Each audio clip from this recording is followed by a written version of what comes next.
नमस्कार। प्रसंगस में आप सभी का स्वागत है। प्रसंगस में आज हम फिर से एक बार चलेंगे इटावा। इटावा पूरे भारत के अंदर बहुत ज़्यादा चर्चा में है और वो क्यों है वो आपको पता ही है। कथावाचक की पिटाई करना, उनकी शिखा को काट देना, उसके बाद में जातिवाद को साथ में लाना, ये सब बातें हैं जो आपकी जानकारी में पहले है। लेकिन आज के प्रसंगस में मेरा सौभाग्य है कि एक विद्वान सनातनी हमारे मध्य में हैं, पुंडरीकाचार्य वेदांती जी महाराज। आज उनके माध्यम से हम जानना चाहेंगे कि इस मामले में क्या कुछ सनातन धर्म के अनुसार होता है और धर्म की परिभाषा में इसको क्या कहा जा सकता है।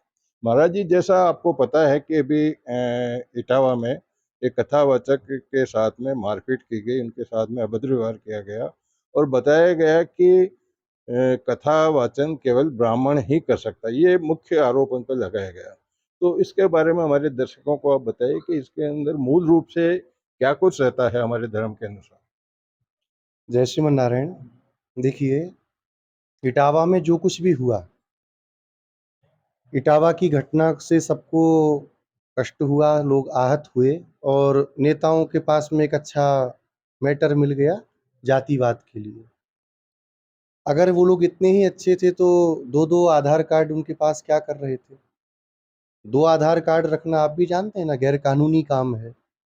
हनुमान जी ने एक असुर को मारा था जब संजीवनी लेने के लिए गए थे। क्या नाम था उसका? कालनेमी।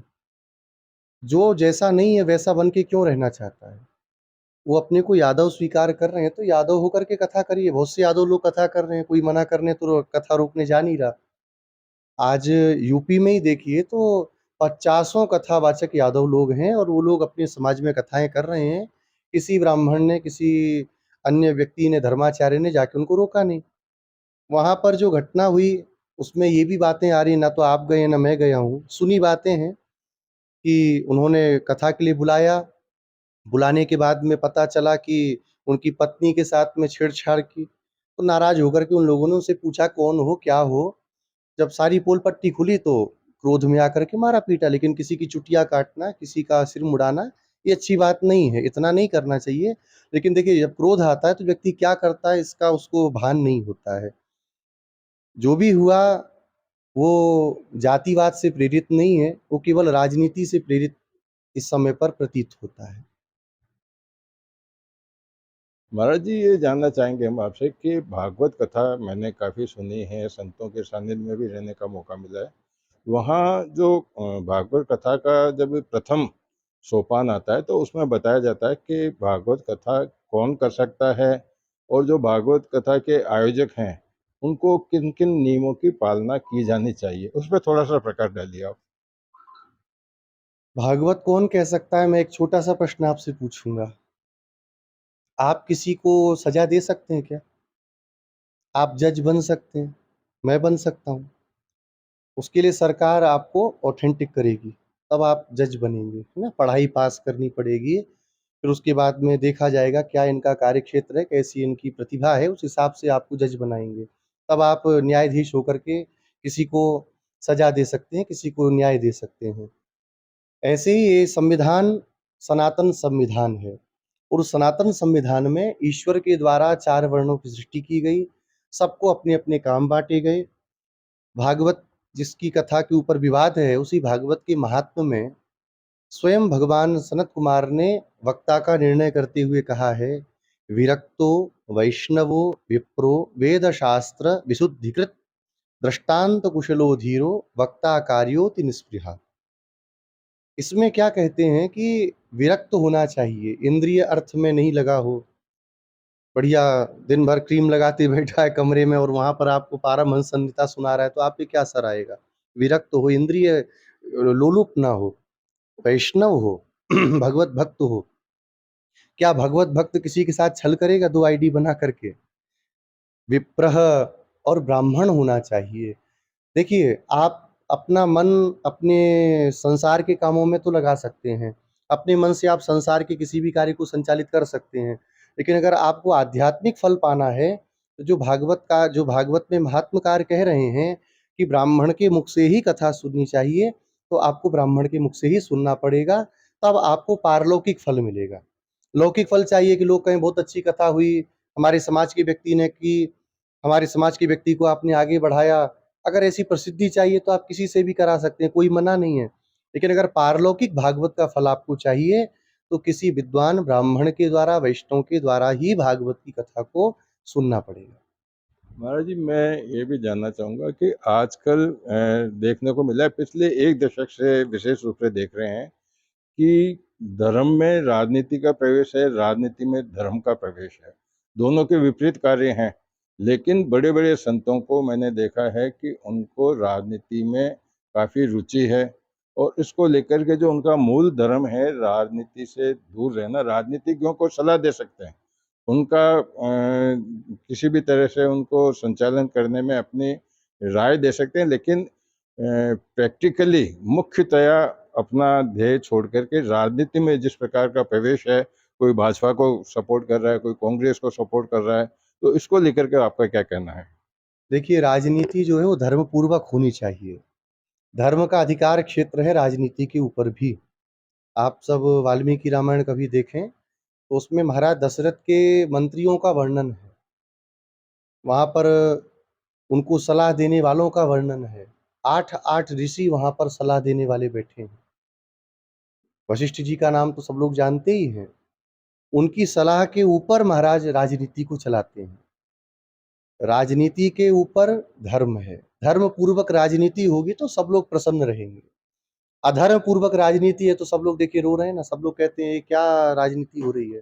राजनीति भी धर्मपूर्वक होनी चाहिए, लेकिन धर्माचार्यों को राजनीतिज्ञ नहीं होना चाहिए। वो धर्माचार्यों का कार्य नहीं है। हम किसी एक का पक्ष लें, दूसरे को कुछ कहें, फिर कुछ दिन बाद पासा पलटे तो उसको फिर सपोर्ट करें, दूसरे को करें, ये मुझे नहीं लगता अच्छे संतों का लक्षण है। अगर धर्म की सत्ता पर बैठे हुए व्यक्ति मोदी जी की कोई चीज़ बुरी लग रही है तो उसका भी वो विरोध मुखर होकर के करें, और अगर मोदी जी की कोई चीज़ अच्छी लग रही है तो मुखर होकर के उसका समर्थन भी उनको करना चाहिए। नहीं, आपने ठीक कहा। मैं अगर कुछ मेरे को भी ऐसा दृष्टांत याद आ रहा है कि रामायण में एक प्रसंग आता है जिसके अंदर विश्वामित्र जी जो राजा दशरथ के महंत हुआ करते थे, यानी कि उनके गुरु ही मान लें एक तरह से, वशिष्ठ जी। वशिष्ठ जी। नहीं, वो उन्होंने पहले विश्वामित्र जी भी अयोध्या के दशरथ जी के परिवार से काफ़ी मिले-जुले थे, लेकिन वो पहले राजा थे। राजा बनने के बाद में वो संत में संतों का उन्होंने जो है महत्व देखते हुए संत का जो एक चोला पहन लिया या संत की वेशभूषा में आ गए, या एक तरह से संत हो गए। उस समय संतों की बहुत महिमा होती थी। तो महाराज जी, ऐसा तो हो सकता है ना कि कोई राजनीति में हो, उसके बाद में वो, जैसे जैन समाज में बड़े-बड़े लखपति, करोड़पति हैं, वो अपना परिवार त्याग करके और संत बन जाते हैं। तो ऐसी स्थिति में कोई राजनीति छोड़ कर के और सनातन धर्म को ग्रहण करना चाहे तो उसमें तो कोई आपत्ति नहीं होनी चाहिए ना? नहीं, उसमें क्या आपत्ति, आराम से आइए आप, काषाय वस्त्र पहन के संन्यास लीजिए, आराम से सेवा करिए, उसमें कौन मना कर रहा है। भगवान की सेवा करने के लिए, भगवान का भजन करने के लिए तो चारों वर्णों को हमारे यहाँ विधान है। एक शूद्र भी भगवान का भजन कर सकता है, सेवा कर सकता है, एक वैश्य भी कर सकता है, एक क्षत्रिय भी कर सकता है, एक ब्राह्मण भी कर सकता है। इसमें तो कोई निषेध नहीं, बिल्कुल कर सकते हैं। महाराज जी, ये कलयुग है। कलयुग में कई चीज़ें ऐसे देखने को मिलती है जिसको लेकर के हम आश्चर्य नहीं कर सकते। लेकिन राजनीति में एक बार वापस राजनीति की तरफ आपको ले जाना चाहूँगा कि अभी जो कावड़िया, जैसे पहले महाकुंभ वाली बात थी, महाकुंभ के अंदर उत्तर प्रदेश में जब प्रयागराज में महाकुंभ था, तो वहाँ की सरकार ने कुछ बातों पे सख्ती बरतते हुए नियम बना दिए थे कि भई, जैसे कोई खाना खाने के लिए जा रहा है किसी होटल पे, रेस्टोरेंट पे, या किसी होटल में रुकने जा रहा है, तो उसको वहाँ नेम प्लेट लगानी पड़ेगी। अभी कावड़ यात्रा शिव जी का महान सावन के अंदर जो महत्व बताया गया है कावड़ यात्रा का, उसको लेकर के लाखों लोग इधर से उधर आते जाते हैं। अभी भी इसी तरह का, लेकिन कुछ राजनेता उसको कह रहे हैं कि ये तो व्यर्थ में जल को बर्बाद करना है। वो इस तरह के नियम बनाने वालों को आतंकवादी कहते हैं। इसमें आपका क्या विचार है? जल को बहाना आतंकवादियों का काम है। लेकिन ईद पर हज़ारों-हज़ारों बकरों को, भैंसों को, बहुत जगहों पर गायों को भी, ऊँटों को भी काट देना वो बहुत प्रकृति को बचाने का काम होगा उनके हिसाब से। जल चढ़ा रहे हैं, वो हमारी श्रद्धा है, कितना जल चढ़ जा रहा है। बड़ी-बड़ी फैक्ट्रियों में लाखों-लाखों टन पानी बर्बाद हो रहा है। वहाँ रोकिए ना जा कर के।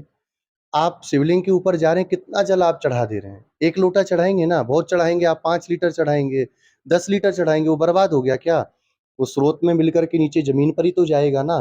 तो भूजल गर्भ जो स्तर है वो अपने आप बढ़ेगा, वो अंदर ही जा रहा है। लेकिन जहाँ पर लाखों-लाखों टन पानी बर्बाद हो रहा है, गंगा जी के किनारे फैक्ट्री लगा के गंगा जी को दूषित कर रहे हैं। नमामि गंगे परियोजना मोदी जी की है, उसको होने के बाद भी आज तक गंगा जी शुद्ध नहीं हो पाई, तो उनको क्या कहेंगे? ये तो केवल देखिए राजनीतिक स्टंट है कि हमारा नाम हो जाए, अच्छे से तो होना नहीं है, तो कुछ ऊट-पटांग बोल दो तो गाली पड़ेगी, उसमें ही नाम हो जाएगा, नाम होने से मतलब है।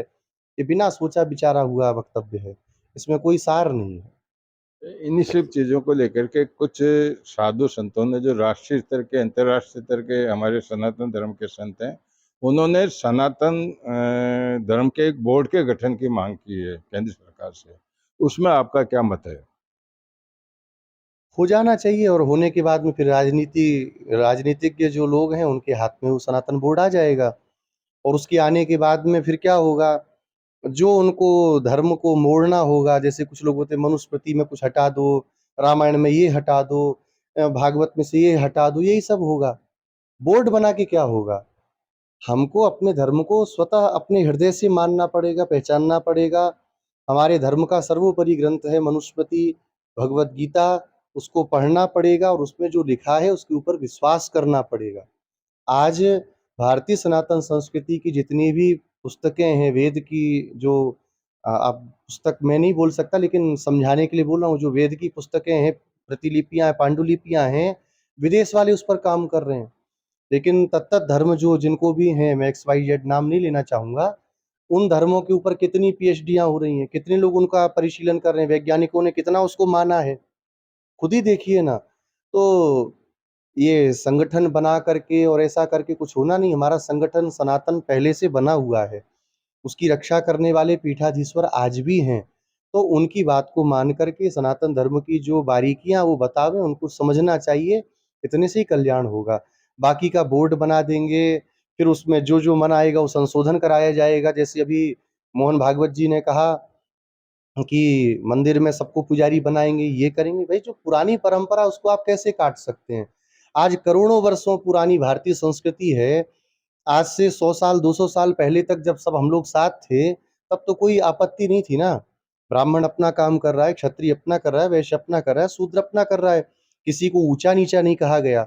ऊँचा-नीचा होता तो बताइए, निषाद राज तो शूद्र वर्ण में है ना। भगवान राम ने हृदय से लगाया कि नहीं लगाया?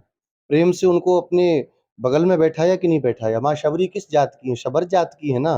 कितने प्रेम से रघुनाथ जी उनके आश्रम में गए, उनके दिए गए फल को भगवान ने पाया। ये तो विधर्मियों का षड्यंत्र है, ऐसे बोर्ड-वोर्ड बनाने से होना जाना कुछ नहीं है। और भी जगहों पे देखिए ना बोर्ड बने हैं, क्या हो रहा है?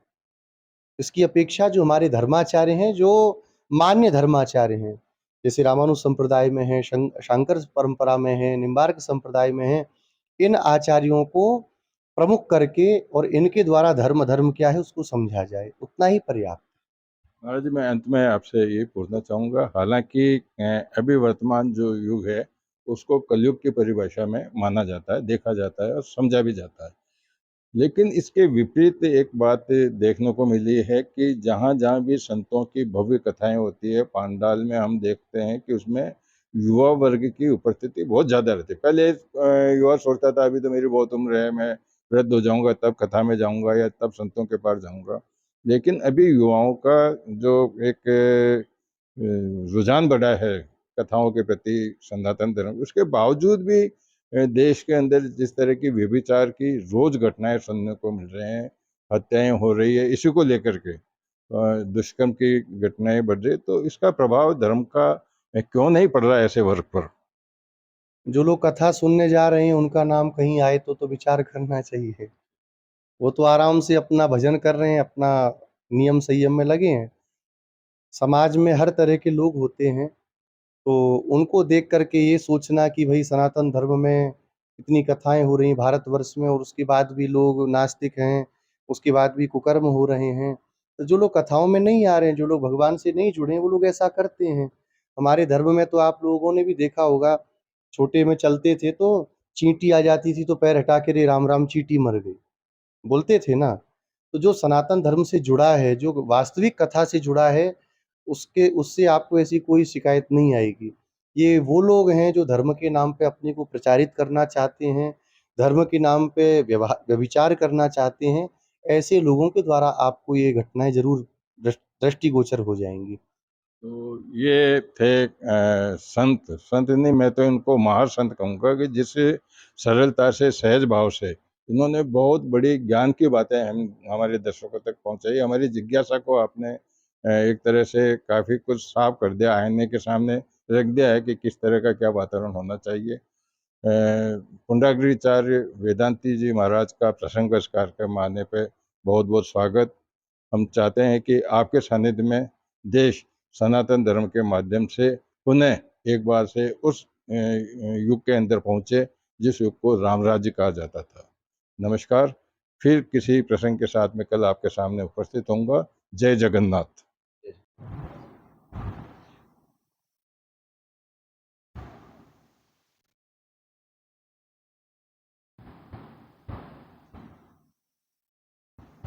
ठीक है। चलिए इसको बस कर दो। आप लोग कर दो। हल्का सा ले। अभी